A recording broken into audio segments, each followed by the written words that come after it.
Yesterday in the Senate, Senator Pauline Hanson attempted to table a document that questioned the eligibility of Senator Fatima Payman to sit in Parliament.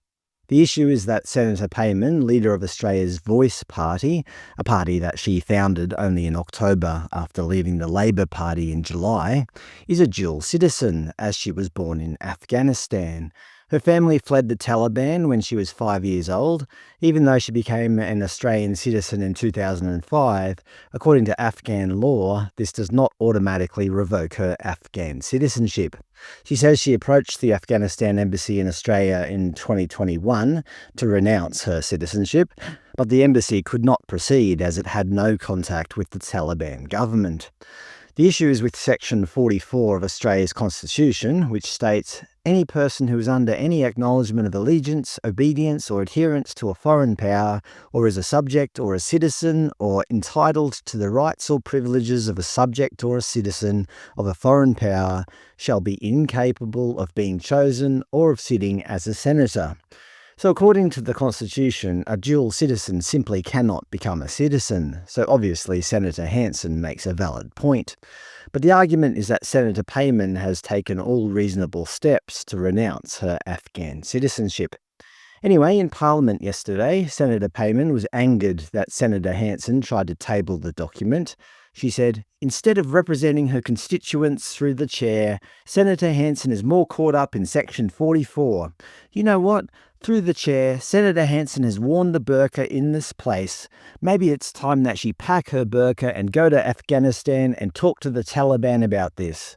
She was referencing a time in 2017 when Senator Hanson did indeed wear a burqa in the Senate in a bid to ban the garment in Australia. Polling at the time suggested that a majority of Australians did indeed support a ban, but of course the burqa ban never eventuated.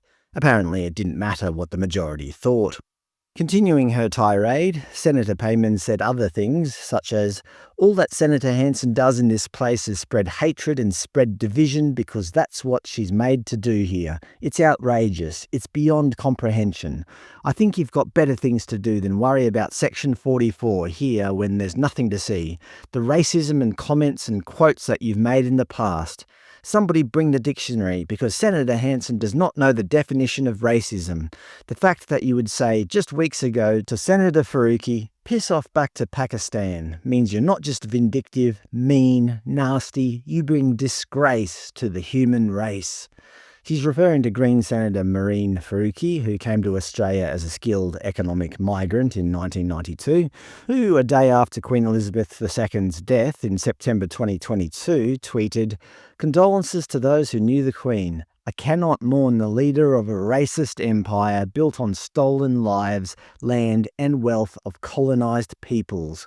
In reply, Senator Hanson tweeted, "Your attitude appalls and disgusts me. When you immigrated to Australia, you took every advantage of this country. You took citizenship, bought multiple homes and a job in a parliament. It's clear you're not happy, so pack your bags and piss off back to Pakistan." Subsequently, Faruqi decided to launch court proceedings against Hanson for breaching Section 18C of the Racial Discrimination Act. Earlier this month, an Australian federal court judge ruled that the tweet did indeed racially discriminate against Senator Faruqi, with Senator Hanson being ordered to delete the tweet and pay Senator Faruqi's legal costs. This is a civil matter, mind you, not a criminal one.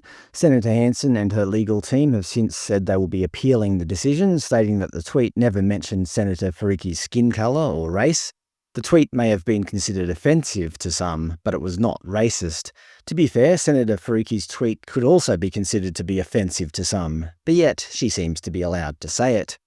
Anyway, while Senator Payman was attacking Senator Hanson, Senator Lidia Thorpe thought she better say something, as she seems to love being in the spotlight. She said to Senator Hanson, "You're a convicted racist." Yes, this is what our taxpayer dollars pay for, senators accusing each other of racism. Just a note, I always make a point of getting all these quotes directly from the official Senate Hansard. See, you're a convicted racist. To be fair, I did add the exclamation mark for emphasis, but I would argue that most of what Senator Thorpe screams out during Parliament should end in an exclamation mark. A lot of time is spent in the Senate trying to keep Senator Thorpe in check.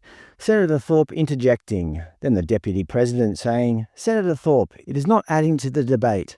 When the Senate effectively allowed Senator Hanson to table the document, Senator Faruqi screamed out, "Shame on you all," with Senator Thorpe shouting, "Backing a convicted racist."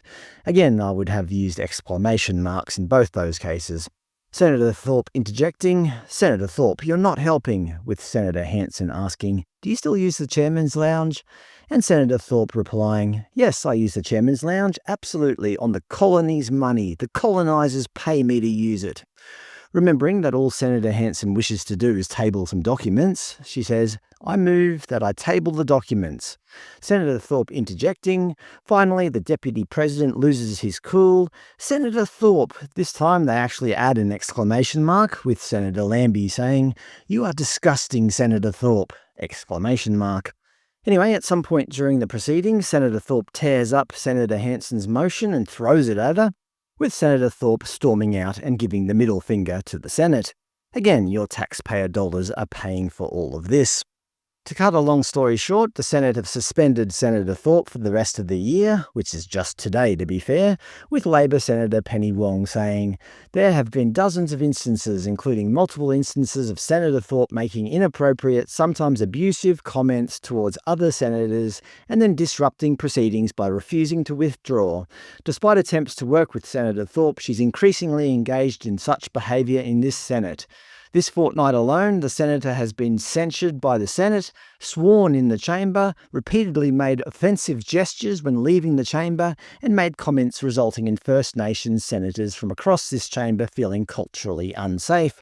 All of that was prior to today's incident, which culminated in Senator Thorpe tearing up papers and throwing them at another senator on the Senate floor.